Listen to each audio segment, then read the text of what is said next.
Franklin goes to the hospital. Franklin sometimes had colds and tummy aches, and every now and then he got cuts and bruises. He went to the doctors for regular checkups, and once, the doctor came to Franklin's house. But, until now, Franklin had never been to the hospital. Franklin and his friends were playing soccer. The ball was kicked to Franklin, and it hit him hard in the chest. "Oof!" he groaned. But he kept on playing. That night at bath time, Franklin said, "Ouch," when he dried his tummy.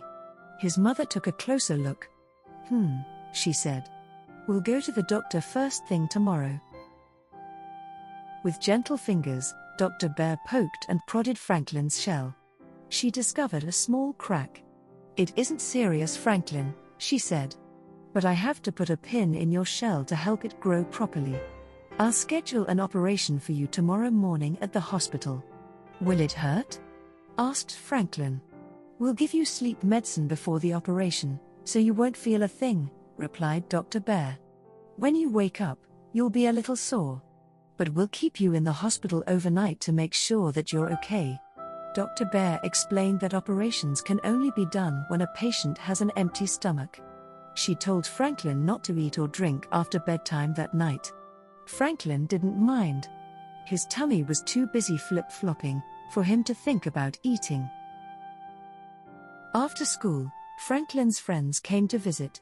Franklin showed them the book about hospitals that Dr. Bear had given him. Fox pointed to a picture and asked why everyone was wearing a mask. "Masks keep germs out of the operating room," explained Franklin. "Are you scared?" asked Beaver. "Of course he's not scared," replied Bear. "Franklin's very brave." Franklin didn't say anything.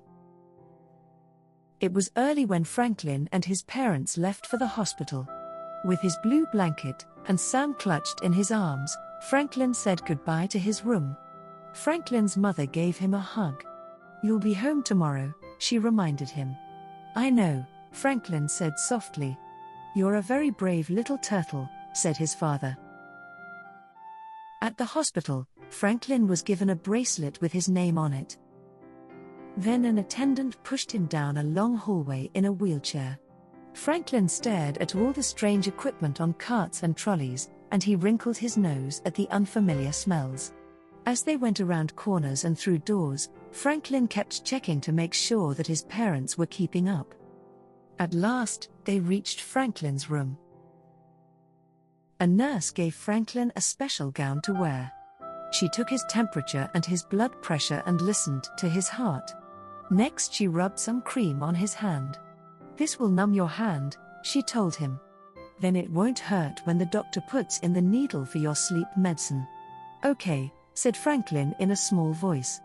"You're a very brave patient," said the nurse. Soon the attendant came back to take Franklin to another room. Dr. Bear was waiting for him. "We're going to take some X-rays," she said. "I need to know exactly where to put the pin." "I don't want X-rays," whispered Franklin. "X-rays don't hurt," explained Dr. Bear. "The machine only takes pictures of what's inside you." "I know," said Franklin. He started to cry. Dr. Bear sat down beside Franklin.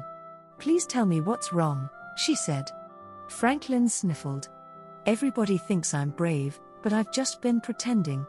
X-rays will show that inside I'm scared." "Oh, Franklin," exclaimed Dr. Bear. "An X-ray doesn't show feelings. It only shows shell and bones." "You mean no one will know I'm afraid?" Franklin asked. "No one," replied Dr. Bear. "But just because you're afraid, doesn't mean you aren't brave. Being brave means doing what you have to do, no matter how scared you feel."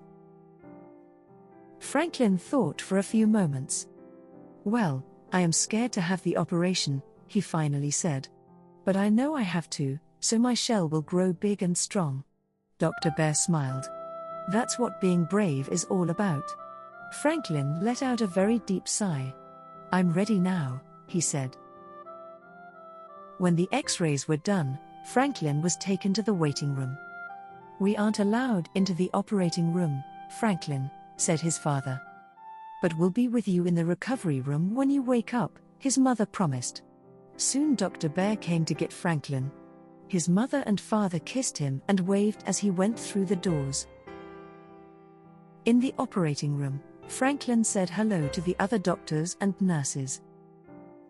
Dr. Bear put stickers on Franklin's chest and explained that this was how they would watch his breathing and heartbeat during the operation. Then Dr. Raccoon put a needle for the sleep medicine in Franklin's hand.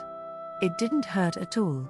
When that was done, he asked Franklin to count backwards from 100. "But I can only count backwards from 10, Franklin said. "That will be just fine," said Dr. Bear. 10, 9, 8, began Franklin. And that was as far as he got. "Wake up, Franklin," called a faraway voice. But Franklin didn't want to wake up. In his dream he was scoring the winning goal. Slowly, Franklin opened his eyes. He saw his parents and Dr. Bear, and then he remembered. "I haven't finished counting," he said in a wobbly voice. "But I've finished operating," said Dr. Bear with a laugh. 2 hours later, Franklin was back in his hospital room. He walked slowly to the mirror and looked at his bandages. "I guess it'll be a while before I can play soccer again," he sighed. "Dr. Bear thinks you'll heal very quickly," said Franklin's father. "She also said you're an excellent patient," added his mother. Franklin smiled. That night, after Franklin's parents had gone home, Dr. Bear came to see him. She held up an X-ray. "Is that me?" he asked. Dr. Bear nodded. "That's you," she said. "Brave through and through."